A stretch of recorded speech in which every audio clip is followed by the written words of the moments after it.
네, 안녕하세요. 문재인의 국방정책은 중국 간첩스러운 정책이었습니다. 제가 여러 번 얘기했지만 서해를 내다버렸고 그 다음에 사실은 흑표 전차에 대해서도 그 흔적이 남아있고요. 그 다음에 전투기 엔진 국산화라는 황당한 주장.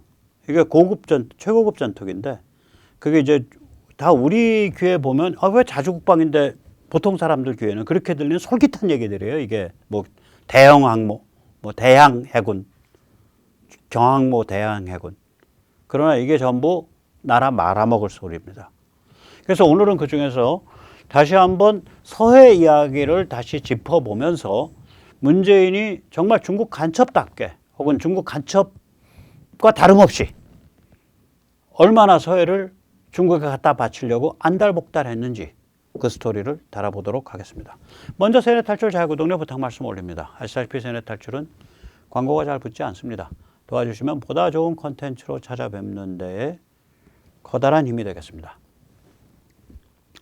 자, 제가 서해에서 얘기하니까 어떤 분이 거기 평균 수심 말이야 40m도 안 되는데 거기 잠수함 못 들어갑니다. 그분이 착각한 게 아니라면 간첩 같은 말씀입니다. 착각해서 그 말씀하셨으면 오케이. 자, 이런 희한한 지도가 있습니다. 가끔 이용해 보십시오. 이게 미 해양기상청, 국립해양기상청, National Oceanic and Atmospheric Agency, NOAA라는 기관에서 제공하는 웹사이트인데요. 그 웹사이트에서 이렇게 하면은 전 세계 바다 해저면에 등고선이 나옵니다. 이걸 Bathymetric Contour라고 부릅니다. 그래서 이 등고선을 가지고 서해가 과연 어떻게 생겼나 들여다보자 이거예요. 잠수함 들어가냐 못 들어가냐. 네, 보면 이렇습니다. 이 파란 선이 그어진 데에서 바다 쪽으로는 전부 50m 이상입니다. 즉 파란 선이 50m 경계선입니다. 저는 50m면 3,000톤급 잠수함이 물속에 있고 그 위로 항공모함이 지나갈 수 있다라고 주장하는 겁니다. 옆도 아니고 그 바로 위로 50m면 충분하다. 뒤집어 쓴다. 잠수함이 3,000톤급 한 4,000톤까지 그거를 말씀드리고자 하는 겁니다. 자, 이거를 다시 다른 그림으로 표현해 보겠습니다. 짙은 파란색이 50m 혹은 그 이상입니다. 저 서해 한가운데에 50m 혹은 그 이상인 부분이 한반도만한 크기가 있는 겁니다. 저기 그 서해 한가운데에 있는 짙은 파란색의 한가운데는 100m입니다. 50m가 경계선에서 시작하니까 서해가 보통 깊어지면 100에서 120m 되거든요. 저 파란색 한가운데 부분은 100m입니다. 이렇게 냄비식으로 파져 있는 겁니다. 충분히 잠수함이 들어갑니다. 그러면 저 파란색 금에 가서 쓴다. 그러면 산둥반도까지 7, 80km입니다. 바로잖아요. 바로예요. 7, 80km도 안 돼요. 산둥반도는. 그 다음에 샹하이는 저 남쪽에서는 100km가 안 되고요. 북쪽에서는 샹하이까지 한 150km 됩니다. 잠수함 숨었다가 갈기면은 1, 2분이면 들어갑니다. 꼼짝 못하는 거예요. 꼼짝 못하는 거예요. 그래서 잠수함이 독침 전략입니다. 만약에 해군 출신 중에 혹은 해군의 간부 중에 이러한 사정을 부정하는 분이 있다면 그분은 죄송하지만 간첩이거나 아니면 바보입니다. 어느 경우든 군복을 벗으시기 바랍니다. 혹은 아주 탐욕스러운 자기 밥그릇밖에 안 챙기는 자입니다. 그 경우에도 군복을 벗으시는 편이 본인에게도 인생에 도움이 되고 우리 국민에게도 깊게 도움이 된다고 생각을 합니다. 자, 50m면은 잠수함이 바닥에 충분히 깔리고 그 위에 항모 지나갈 수 있다. 이걸 제가 증명해 드리겠습니다. 먼저 알레이버크급 구축함, 미국 최고의 구축함이죠. 주말트가 보통 최고 구축함이라고들 흔히들 생각하시지만 실제로 주말트는 손이 너무 많이 가는 민감한 물건이라 뭐 바다 위에 떠 있는 시간보다 항구 속에서 수리받는 시간이 훨씬 큽니다. 그래서 알레이버크를 알아줍니다. 알레이버크 미국 최첨단 구축함의 홀수선이 얼마냐? 만재 홀수가 9.3m입니다. 10m가 안 됩니다. 오케이. 항공모함은 어떨까요? 니미츠 항공모함. 항공모함은 특이합니다. 항공모함 아시다시피 위가 무겁죠. 그래서 항공모함은 최소 홀수라는 개념이 있습니다. 무슨 얘기냐? 저 정도까지 잠기지 않으면 항해하지 마라. 항모에는 그런 개념이 있습니다. 최소 홀수가 11.3m고요. 만재 홀수는 12.5m입니다. 최소와 만재 사이가 불과 한 1m밖에 차이 안 납니다. 항공모함이라는 배가 얼마나 역학적으로 예민한지 알겠죠. 그러니까 예를 들어서 10.5m 그러면 아직 모래주머니라도 채워갖고 깔아앉혀야 되는 거예요. 최소 홀수를 못 맞춘 거예요. 또 거꾸로 12.8m 그러면 기계를 뜯어내서라도 12.5m 이하로 맞춰내야 돼요. 너무 깊게 깔아앉아 있는 거예요. 자, 그래서 이 항공모함 12.5m밖에 안 된다. 아까 저거는 구축하면 10m밖에 안 된다. 물론 그러면은 잠수함은 3, 4톤급 잠수함은 이 높이가 얼마야? 제일 높은 부분이요. 대단히 죄송합니다. 14m 정도밖에 안 됩니다. 그때 물론 잔망경 같은 건 다 집어넣은 상태죠. 여러분 잔망경 같은 건 물 위에 떠가지고 내는 거니까. 그렇게 14m 정도밖에 안 돼요. 그리고 3, 4톤급이면 충분히 스몰 원자로, 모듈식 원자로, SMR 혹은 마이크로 원자로를 충분히 설치합니다. 얼마나 여유가 있냐? 물 깊이가 50m인데 거기서 잠수함 위아래 높이 14m 빼고요. 거기서 항모 물에 잠기는 거 12m 빼면 무려 24m나 여유가 있습니다. 널널합니다. 근데 왜 잠수함이 못 들어가요? 핵잠이 들어가죠. 그리고 서해 중심부 저 퍼런 거예요. 서해 저 퍼런데 가운데 있는 퍼런데 중심부는 50m가 아니라 50에서 100m입니다. 가운데는 점점 더 깊어져서 100m처럼 움푹하고요. 이렇게 돼서 50m입니다. 잠수함이 해안까지 갈 거 없어요. 무인 잠수정이 있는데 해안에 왜 갑니까? 심지어는 저기서 보듯이 상해 코앞에서도 매복할 수 있습니다. 상해가 이쪽으로는 그러니까 이 평행하게 이쪽으로는 앞이 그 바다가 길지만 상해에서 조금 아래로 쳐져서 저 동남쪽으로 저거 한 50km밖에 안 되잖아요. 상해 코앞에 매복할 수 있는 거예요. 그리고 아래 내려가면 점점 더 이제 물이 금방금방 깊어져서 그건 더 말할 것도 없고. 자, 이 지도 딱 보면 아 이건 잠수함이야. 특히 핵잠을 가지고 있으면 중국은 숨도 못 쉬겠다. 이 결론 딱 나오는 거예요. 지도 보고 얘기하자고요. 아니 무슨 서해에 잠수함이 들어가냐 못 들어가냐. 누구든지 인정하거든요. 아마 프랑스의 핵잠인가가 한 4,000톤 정도밖에 안 될 텐데 요새 SMR이나 SMR 원자로 그러니까 스몰 원자로 마이크로 원자로가 너무 작아져서요. 3, 4천 톤이면 다 들어갑니다. 미국은 이제 큰 원자로들을 만들었죠. 오하이오 클래스들. 왜 그러냐면 거기에 대륙간 탄도탄을 쏘려고. 그러면 이게 그 탄도탄 자체가 크잖아요. 대륙간 탄도탄 구멍이 오하이오 클래스가 22개입니다. 무려. 수직 발사관이. 그러니까 잠수함 크게 하죠. 우리 그럴 필요 없잖아요. 특히 핵잠이 쓸 용도가 있어요. 나중에 말씀드릴게요. 자, 현재 최신 잠수함에 문제가 있습니다. 우리가 산소 불필요 체계라 그러죠. AIP. 아마 에어 인디펜던트 어쩌고 그럴 거예요. 프로펄션. 산소 불필요 추진 체계 다 전기로 움직이는 방식인데 그건 다 좋아요. 소리도 안 나고 굉장히 좋습니다. 문제는 뭐냐? 수소를 채우려고 잠수함 기지에 돌아와야 돼요. 3주에 한 번 정도. 그런데 기지는 그럼 기지에서 수소를 배달받는 게 그러니까 이제 기지에다 수소 생산 공장 지어야 되냐 이렇게 되는 거예요. 그럼 잠수함 기지라는 거는 적의 공격 1순위인데 거기에 수소 생산 공장을 지으면은 폭발하죠. 저는 이건 일종의 문재인 시절에 해군 ADD 방사청의 개발질이었다고 봅니다. 저렇게 했으면 안 돼요. 저 좀 늦췄어야 돼요. 그냥 혹은 나중에 어떻게 개비할 거냐. 저는 개비를 해야 된다고 봐요. 동강내서 잠수함을 동강내서 메탄 개질 장치를 실어야 된다. 메탄 개질 장치라는 게 이미 이론적으로 그 당시에 있었거든요. 문재인 초기에도. 그러면 야 메탄 개질 장치 빨리 해. 그거 빨리 개발해가지고 그거 잠수함에 올려야 돼. 그렇게 아마 해군과 ADD와 방사청에서 얘기를 했어야 되는데 그 얘기를 못한 거예요. 문재인이 전혀 딴 생각하고 있는 것 같으니까 네 알겠습니다. 잠수함 짓겠습니다. 이렇게 한 거예요. 지금 요번에 그 잠수함들 3주 만에 다시 그 수소 채우러 돌아오는 거 그거 다시 동강 내가지고요. 내부 긁어내고 거기다가 메탄 게이저 플랜트 올려야 된다고 봐요. 메탄 게이저 플랜트를 올리면 굉장히 좋아져요.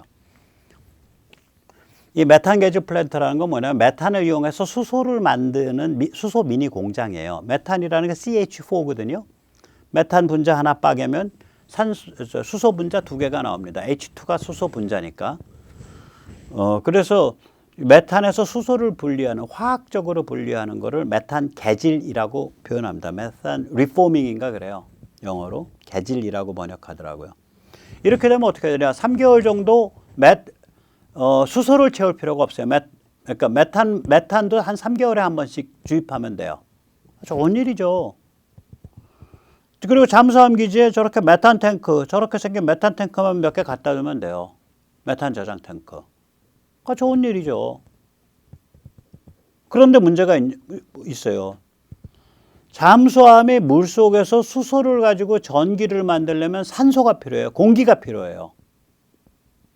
그러니까 잠수함이 스노클해서 올라와야 돼요. 올라와서 공기를 빨아가지고 탱크에다 집어넣고 그 다음에 내려가야 돼요. 그러니까 스노클은 못 피해요. 그러나 수소를 실으려 3주마다 돌아올 필요는 없다 이거예요. 기지에 한 3개월에 한 번씩 돌아오면 되고, 또한 공기가 버텨주는 한 수소는 충분히 있으니까 메탄 게이지 플랜트로 잠항 시간이 길어질 거고, 그건 좋은 거예요. 저 정도 되면 굉장히 좋은 겁니다. 그래서 지금 기존 잠수함들을 산소 불효 체계, 그러니까 산소 불효 체계라는 건 뭐냐면 디젤 엔진을 떼지 않는다는 거예요.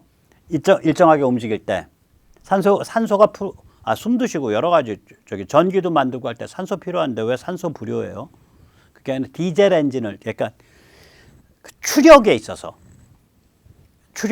움직이는 힘에 관해서 산소가 필요 없다. 전기를 쓰니까. 근데 전기는 어디서 나오냐? 배터리에 충전해 갖고 나오든지 아니면은 수소와 산소에서 나온다. 결국 산소가 필요한 거예요. 그러나 디젤 엔진을 연소시키는 데 들어가는 양에 비하면 양이 굉장히 작아지죠. 그래서 지금 요새 이제 그 AIP 체계, 그러니까 산소 불효 체계로 해서 이제 귀환해 가지고 수소 채우고 나가는 그러한 상태의 그 최신 잠수함 한두 척이 그럴 거예요. 그거 동강내 가지고 안에 몇 군데 긁어내고 거기에 메탄 게이지 플랜트 얹어야 됩니다. 반드시 그렇게 해야 됩니다. 저는 그렇게 생각을 합니다. 자, 그리고 이제 다 지금부터 만들어지는 잠수함은 재래식 잠수함인 경우에 반드시 메탄 게이지 플랜트를 해야겠죠. 그리고 저는 잘은 모르겠는데 메탄 하이드리트라는 게 있죠. 메탄 게이지는 메탄을 저렇게 기체로 저장할 거예요. 기체나 액체로 말고 저거보다 고체로 되면 더 많이 저장할 거 아니에요. 그 불타는 얼음, 하얀 얼음, 동해바다 속에 많이 있는 거. 공업 과정에서도 많이 만들어져요. 메탄 하이드리트. 만약에 누가 더 기술이 좋아져서 순수 메탄 가스가 아니라 메탄 하이드리트에서 저거를 뽑아낼 수 있다면, 수소를, 그러면 작게 보관하고 훨씬 더 많은 수소를 뽑아내겠죠. 그런 기술도 언젠간 나오겠죠.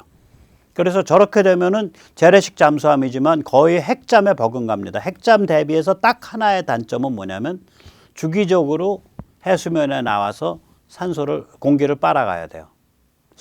저거 스노클링이라 그럽니다. 우리가 왜 다이빙 할 때 스노클을 이렇게 숨 쉬는 거 그거 하죠?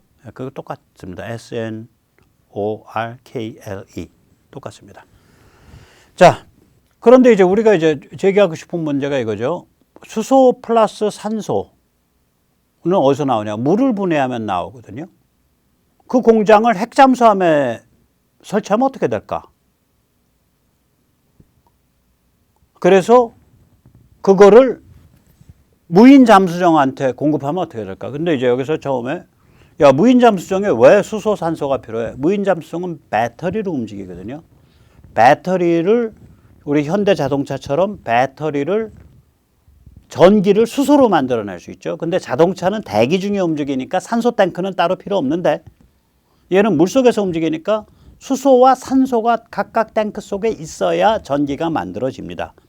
그래서 이게 왼쪽에 길이 한 7m쯤 최근에 실험에 성공한 무인 잠수정입니다. 무인 잠수정의 실험의 핵심은 뭐냐면요. 관성항법 장치예요. 물속에 들어가면 GPS를 못 받습니다. 그럼 내가 어디를 돌아다니냐는 나의 관성항법 장치를 가지고 돌아다니는 겁니다. 나의 관성항법 장치하고 나의 속도계, velocity, 도플러 방식이에요. 도플러 velocity gauge 가지고 그 두 개를 가지고 내가 어디로 어느 방향으로 어떻게 가고 있다 이걸 계산을 하는 거예요.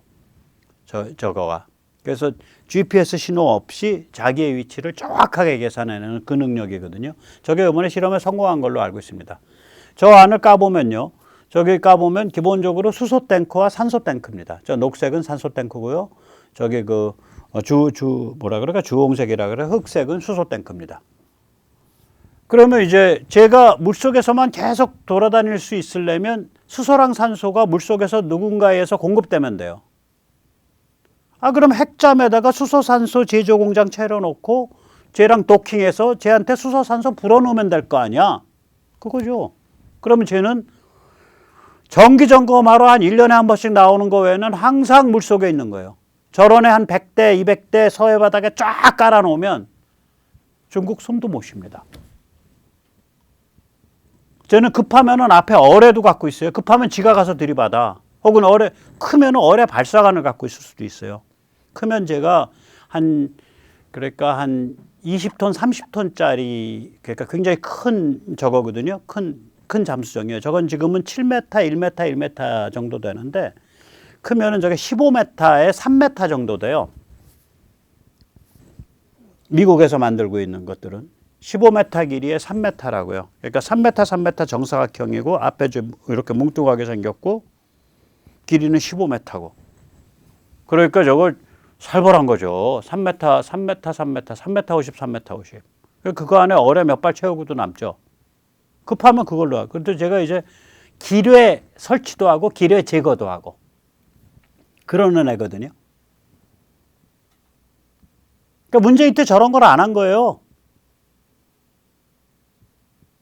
저거 대한민국이 저런 거 제일 잘 만들 수 있는 나라거든요. 안 한 거 하나도. 그래가지고 지금 딸랑 윤석열 정부 되니까 꽁꽁 책상 밑에 감춰놨던 거 싹 꺼내는 거야. 문재인 때 꺼내면은 퍽 맞으니까 당신 뭐 하는 거야 도대체. 서해에서 누가 그런 짓 하라 그랬어.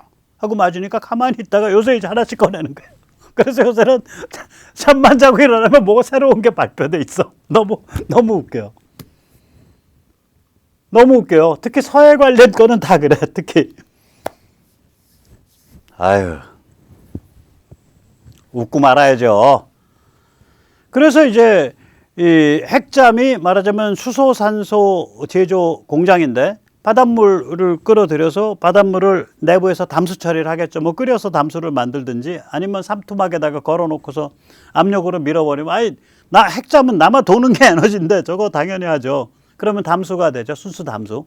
그 순수 담수가 되면 전기 분해를 하게 되면 딱 H2 산소하고 O2하고 이걸로 나뉘죠. 그럼 수소, 산소 다 만들어졌네. 그럼 딱 저장하죠. 안에서 또 프레셔 가해서 액화산소, 액화수소로 해서 딱 저장을 해놓고 있는 거죠. 저장해놓고 있다가 야 와 하고 와 하고 사실은 저거 통신도 못해.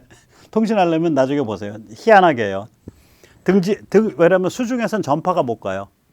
그러니까 제가 이제 가끔씩 물 위로 뜨면은 딱 등 지름에서 우리 왜 그 장대라고 있어요. 그 겉으로 보면 넙치 같은데 등뼈가 가운데로 달려. 얘가 그냥 독침이 탁 올라오거든요. 빠가사리가 등 가운데서 독침이 탁 올라오잖아요. 빠가사리 잡을 때는 그 낚시 빼려면은 저기 그 뻘건 거 있는 광명단 칠해진 그 장갑 한 4겹 껴야죠. 안 그러면 여기 찢겨가지고 저 상처나죠. 그런 식으로 턱 올라와요. 누워있던 안테나가. 그래서 걔만 수면으로 뻥 떠가지고 걔만 바깥에서 통신해. 그러니까 저 무인 잠수정은 약속된 방식에 약속된 그 도킹 방식 프로토콜이 잘 정의돼 있어야 돼요. 어쨌거나 도킹을 해서 거기다 수소산소 불어넣어주면 쟤는 또 임무 수행한다 이거지. 그리고 쟤는 워낙 늦게 움직이니까 시속 한 5km 정도가 적정 속도예요. 늦게 움직이니까 하루 종일 가봐야 70km 가는 애예요. 그러니까 이제 쟤랑 도킹할 장소는 핵잠은 좀 깊은 데 있고 쟤는 20-30m 바다까지 집어넣어도 되거든. 아니 여기가 3m, 3m밖에 안 되는데 20-30m 들어가도 상관없죠. 이 깊이 20-30m짜리 천해로 들어가도. 그러니까 쟤는 밀어왔다가 핵잠은 바깥에 한 수심한 60m쯤에서 기다리고 있다가 제가 이제 슬슬 한 30km 움직여서 오려면 6시간 걸리는 거예요.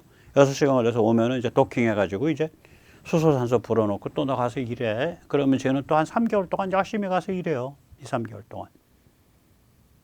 그러니까 저거 공급하는 잠수함 2개, 그 수소산소 공장하는 핵잠 2개만 있으면 저런 거 한 100개 건을 해요. 100개, 200개 건을 해요. 아, 그럼 됐지. 하나에 100억씩, 200억씩 해서 200개, 100개 하면은 2조. 잠수함 2척, 4조. 중국 숨도 못 쉬죠. 자, 핵잠 플러스 부상하지 않는 무인 잠수정. 이거 가장 공포스러운 억지력입니다. 핵잠이 산소, 수소 공장 역할을 하고 대형 무인 잠수정이 반영구적으로 바닷속에 있는 거죠. 보잉의 오르카 같은 게 이제 대형 무인 잠수정인데요. 18kW 배터리로 약 12,000km를 항속합니다. 최대 사이즈가 이제 사이즈가 여러 개인데요. 가장 큰 거는 길이가 26m. 그 다음에 최대 속도는 시속 15km. 적정 속도는 굉장히 늦습니다. 시속 5km. 그러니까 소리도 안 내고 천천히 다니는 애예요. 쟤는. 저 무인 잠수정은. 그래서 한번 이렇게 이제 그 여기 시꺼먼 거 가운데 있는 제대로 된 잠수함, 저건 핵잠이고 저 안에 수소산소 공장이 있는 거죠. 그럼 이제 무인 잠수정은 저기랑 도킹해가지고 차례로 도킹해서 이제 그 수소산소 공급받고 다시 돌아가고 뭐 이렇게 되는 거죠. 한번 직접 보시죠. 예, 보잉의 오르카.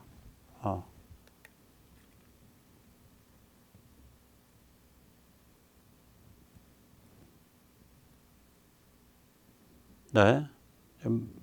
저기 뭐야 그 유지보수하려고 이동하려고 이제 저 노아가 저깁니다. 그 국립해양 그 대기청입니다. 아까 NOAA. 저기 올라가는 게 저거예요. 예. 저기 뭐 통신 안테나. 그다음 내려가서 또 접죠. 예, 바닷속에 뭐 이렇게 뭐 빠뜨릴 수 있는 거 무슨 감지 장치 이런 거 다 설치하러 이제 내려보내고. 아, 저런 걸 해야죠. 저거 할 수 있었어요. 문재인 때. 기술 다 갖고 있어요. 이게 뭔 일이냐. 5년을 잃어버린 5년이라니까 서해를 완전히 내준 거예요. 서해를 그냥 내준 거예요. 서해를 내줘라. 그게 문재인의 국방정책 제1교시였다고 생각을 합니다. 그래서 저는 문재인은 중국 간첩과 다름없는 자라고 생각합니다. 자, 문재인 때 또 안 한 거. 해수면 고주파 레이더. 이거 뭐냐면은 바다보다 약간 높은 곳, 뭐 아주 높은 곳이면 더 좋아요. 우리 뭐 해변에 가면 그런 산들 많잖아. 100m, 200m 되는 산들 많잖아. 우리는 산악 지형이니까. 예를 들어서 제주도다 그러면은 1000m, 1200m에 저거 딱 하면 남해 다 잡아요. 남해서해 저쪽 2호도까지. 바다에서 이렇게 때린다. 바다에서 저렇게 때리면 그 고주파니까 직진성을 갖잖아요. 때린 그 각도 안으로 그대로 해수면 따라서 그대로 반사돼서 나오거든. 심지어는 반사될 때 파도 물결까지 반영돼서 반사돼서 나오죠. 그래가지고 해면을 쫙 보고 있는 거죠. 해수면 고주파 레이더. 지금에서야 개발 시작했어요. 이미 그러니까 깝깝한 거예요. 깝깝한 거예요. 대포용 레이더 뭐 이런 것들은 이미 개발 끝나 있는데 특히 바다 쪽 관련들은 지금에서야 시작해요. 지금에서야 시작하고 있다고. 그 다음에 해안 레이더. 해안 레이더 저거 우리나라 지금 뭐 수명 다 끝나가지고 돌아가지도 않는 거 군데군데서 있는데 제대로 된 거 해야 된다고요. 지금에서야 하고 있어요. 지금에서야. 수명은 10년, 20년 전에 끝났는데. 문재인이 다 안 한 거예요. 그 다음 수중 감시.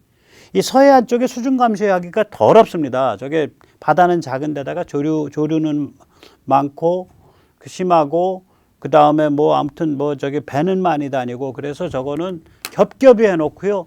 정찰 위성에서 나온 거하고 맞춰가지고 보정해야 돼요. 지금 이 소리는 지나가는 배 소리야. 정찰 위성으로 보니까. 저런 걸 서둘렀어야 되는데 하나도 안 했다고요. 수중 감시를. 그냥 서해를 다 내준 거예요. 그 다음에 예를 들어서 시속 110km 초고속전. 제가 가끔 저건 설명을 드렸죠. 저게 세계 최고 수준이거든요. 저속도면. 저게 이제서야 올해 11월인가부터 시범 배치 시작되잖아요. 서둘렀어야 될 거예요. 그럼 한 2년은 서둘러 수 있었거든. 1, 2년은. 그러니까 밑에서 위 분위기를 아니까 안 올리죠, 보고를. 일을 재촉을 안 하죠, 밑에서. 꾸역꾸역 밀려서 마지막 순간까지. 너 이거 왜 올렸어? 하고 할 때, 아래서 이게 다 돼 있기 때문에 안 올릴 수 없었습니다. 라고 변명할 수 있을 때까지 중간에 안 올리는 거예요. 한 단계마다. 그럼 5단계 올라가는데 한 단계마다 예를 들어서 그런 식으로 6개월을 잡아먹는데 5단계면 30개월 지나가는 거예요. 그 짓이 일어났다고요. 문재인 때. 당신 중국 간첩과 다름없는 사람이야, 문재인 씨. 서해를 내줘라. 복장이 터집니다.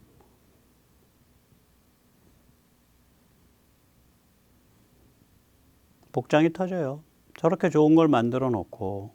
저걸 무인정으로도 만들어요, 바로. 그 준비도 끝나 있어요.